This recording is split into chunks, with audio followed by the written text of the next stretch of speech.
نحمده ونصلي على رسوله الكريم اما بعد فاعوذ بالله من الشيطان الرجيم بسم الله الرحمن الرحيم افغير دين الله يبغون وله اسلم من في السماوات والارض طوعا وكرها واليه يرجعون قل آمنا بالله وما أنزل علينا وما أنزل على إبراهيم وإسماعيل وإسحاق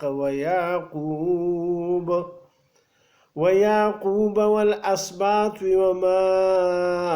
أوتي موسى وعيسى والنبيون من ربهم لا نفرق بين أحد منهم ونحن له مسلمون ومن يبتغ غير الإسلام دينا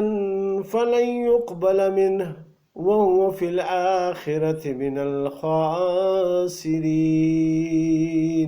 صدق الله العظيم۔ السلام علیکم میرے بھائی اور بہنوں، آج ہم سورہ آل عمران کی آیت نمبر 83 سے شروع کریں گے، اگلی آیتوں تک جہاں تک اللہ سبحانہ و تعالیٰ چاہیں گے۔ اللہ سبحانہ و تعالیٰ مجھے صحیح بیان کرنے اور پھر عمل کی توفیق عطا فرمائے اور آپ کو بھی۔ ان آیات میں اللہ سبحانہ و تعالیٰ فرماتے ہیں افغیر دین اللہ، اب کوئی اور دین ڈھونڈتے ہیں سوائے دین اللہ کے، یبغون یعنی ڈھونڈتے ہیں، وَلَهُ أَسْلَمَ مَنْ فِي السَّمَاوَاتِ وَالْأَرْضِ، اور اسی کے حکم میں ہے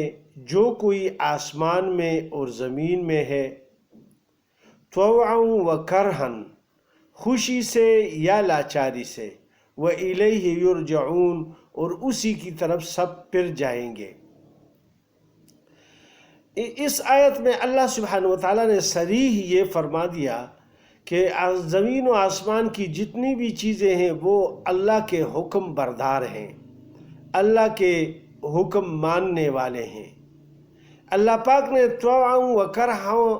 یعنی خوشی اور لاچاری سے دونوں میں یعنی یہ فرمایا کہ اگر ہم کسی کو جس حال میں بھی رکھتے ہیں اسی میں وہ قائم اور دائم ہیں۔ سورج ہے، اس میں تپش ہے، گرمی ہے، انتہا کی گرمی ہے، جو تقریباً 9 کروڑ مائل، تقریباً 15 کروڑ کلومیٹر سے تقریباً ہم سے دور ہے، اور پھر بھی ہمیں یہاں جلا کے رکھ دیتا ہے، تو اس کے اندر کا کیا حال ہوگا۔ اور اسی طرح جہنم جتنا گرم ہے، اور اللہ پاک نے بعض چیزوں کو بہت خوبصورت بنایا ہے، جس طرح کہ جنت ہے اور باغ ہیں، اور اس میں تو کوئی چیز راحت میں، کوئی یعنی تنگ دستی میں ہے، اور اسی طرح انسان بھی اگر کوئی بھی یہ نہیں چاہتا کہ میرے اوپر کوئی تنگی آ جائے، لیکن اللہ کی طرف سے جب آ ہی جاتا ہے تو پھر تو اس میں اس کو تو کوئی چارہ ہی نہیں ہوتا کہ اس کو اگر وہ نہ بھی مانے تو بس اس کو گردن نہاد ہونا پڑتا ہے، کیونکہ اگر آدمی کے اوپر بخار آ جاتا ہے تو وہ تو پھر اس سے اپنے آپ کو نہیں چھڑا سکتا۔ تو یہی چیز ہے کہ زمین اور آسمان میں جتنی بھی چیزیں ہیں، سورج، چاند، ستارے، اور یہ بھی جتنی بھی یعنی مخلوقات ہیں، یہ اللہ کی گرفت میں ہیں اور اللہ سبحانہ و تعالیٰ کی بادشاہی کو مانتے ہیں۔ لہٰذا انسان کو تھوڑی سی اللہ سبحانہ و تعالیٰ نے مہلت دے دی، اور ان کو عقل اور فکر دے دی، اور اس کے ساتھ اس کو تھوڑا سا اختیار بھی دے دیا۔ یعنی اختیار یہ دیا، حضرت علی کرم اللہ وجہہ سے کسی نے پوچھا کہ انسان کو کتنے اختیار حاصل ہے؟ حضرت علی کرم اللہ وجہہ نے جواب میں فرمایا کہ آپ ایک پاؤں کو اٹھا دیں، اس نے ایک پاؤں اٹھا دیا، پھر کہا دوسرا اٹھا دے، تو دوسرا تو آدمی اٹھاتا ہے تو پھر وہ گر جاتا ہے، کیونکہ دونوں پاؤں تو آدمی اٹھا نہیں سکتا ایک ہی وقت میں، لہٰذا اگر وہ تھوڑی دیر کے لیے وہ جمپ مارتا بھی ہے تو ایک دم زمین پر گر جاتا ہے، اگر وہ صحیح گرتا ہے تو وہ بچ جاتا ہے، ورنہ اگر وہ الٹ گر جاتا ہے تو یا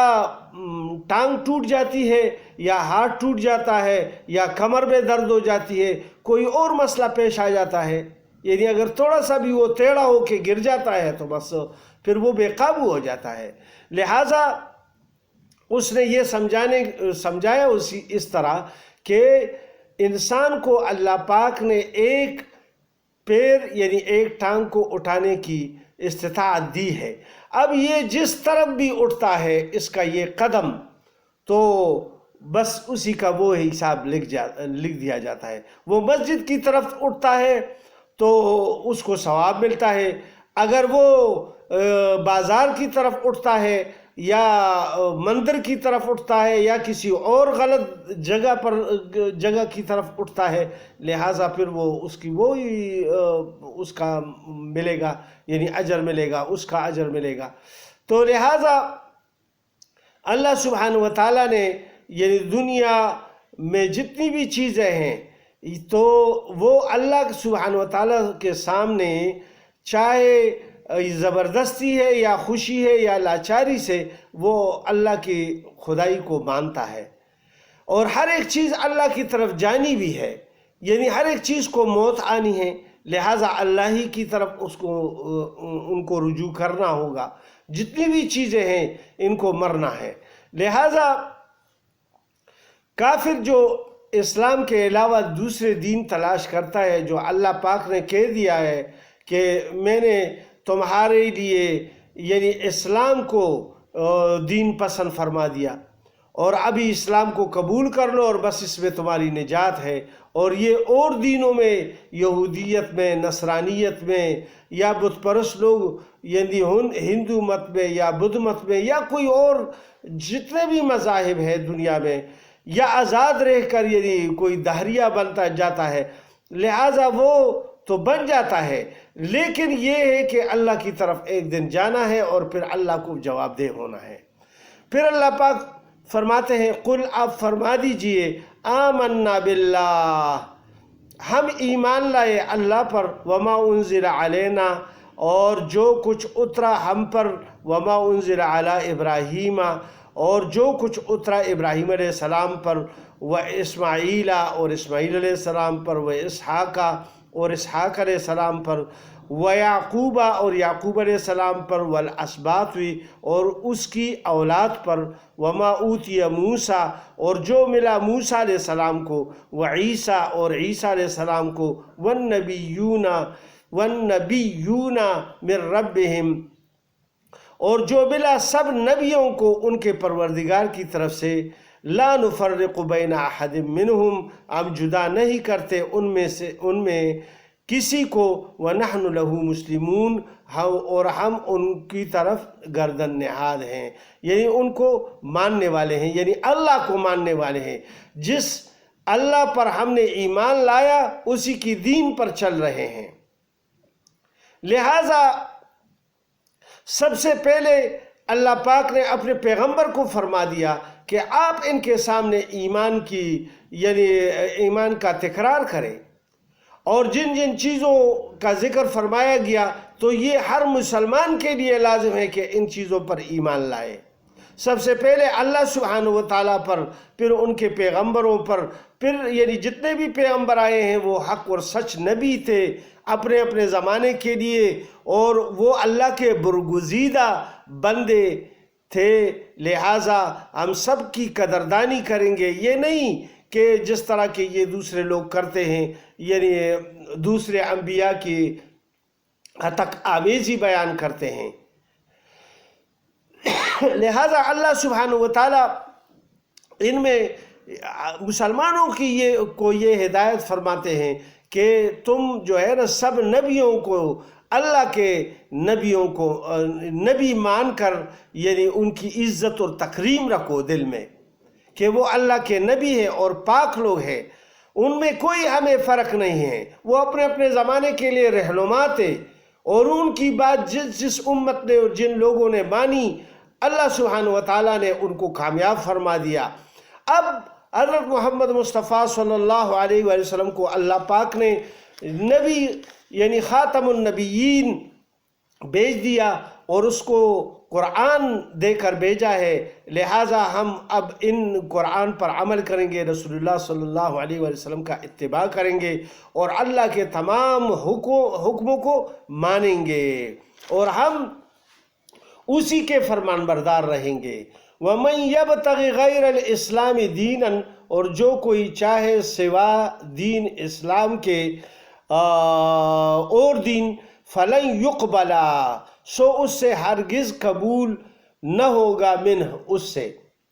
وَهُوَ فِي الْآخِرَةِ مِنَ الْخَاسِرِينَ، اور وہ آخرت میں خراب ہے، یعنی آخرت میں وہ نقصان والوں میں سے ہوں گے۔ اللہ سبحانہ وتعالیٰ اسلام کے علاوہ کوئی دین بھی قبول نہیں فرمائیں گے قیامت کے دن رسول پاک صلی اللہ علیہ وآلہ وسلم کے آنے کے بعد۔ اس سے پہلے تو ہر نبی ہر زمانے میں یعنی صحیح تھا، ہر نبی صحیح تھا، اور اس کی جس نے بھی اتباع کی اللہ سبحانہ وتعالیٰ نے ان کو کامیاب اور کامران کر دیا، دنیا میں بھی اور آخرت میں بھی ان کو اجر اور ثواب ملے گا۔ لہٰذا آخر میں حضرت محمد مصطفیٰ صلی اللہ علیہ وآلہ وسلم کو بھیجا اور اسلام ہمارا دین ہے، لہٰذا اللہ پاک نے صریح فرما دیا فَلَنْ يُقْبَلَ مِنْهَا، یعنی وَمَنْ يَبْتَغِ غَيْرَ الْإِسْلَامِ دِينًا، جو بھی کوئی چاہے سوائے دین اسلام کے اور دین یعنی وہ اپنے لیے منتخب کرے، فَلَنْ يُقْبَلَ مِنْهَا، تو اس سے اس دین کو قبول نہیں کیا جائے گا، نہ کوئی یہودیت، نصرانیت، یعنی کوئی بھی مذہب بھی جو دنیا میں جتنے بھی مذاہب ہیں، اسلام کے علاوہ کوئی مذہب اللہ سبحانہ وتعالیٰ یعنی اس کو قبول نہیں فرمائیں گے، وہ پھر آخرت من الخاسرین، اور اس کے ساتھ وہ پھر اس اپنی یعنی حرکت پر کہ وہ اسلام کے علاوہ دوسرے دین کو وہ قبول کرتا رہا یا اس کا اتباع کرتا رہا، لہذا وہ پھر خسران میں رہیں گے، تاوان میں رہیں گے۔ اور وہ اللہ سبحانہ وتعالیٰ جب ایک چیز کو قبول نہیں کرتے، ان کی عبادات کو قبول نہیں کرتے، نہ مالی عبادت کو قبول کرتے ہیں، چاہے وہ خیرات کر لے، لوگوں کو کھلائے یا جتنے بھی یعنی دنیا کے لوگوں کے ساتھ اچھائیاں کرے، وہ کچھ بھی قبول نہیں ہوگا۔ اور اسی طرح وہ عبادات جو کرے وہ بھی قبول نہیں ہے، تو وہ خسران نقصان نہیں ہوا، سب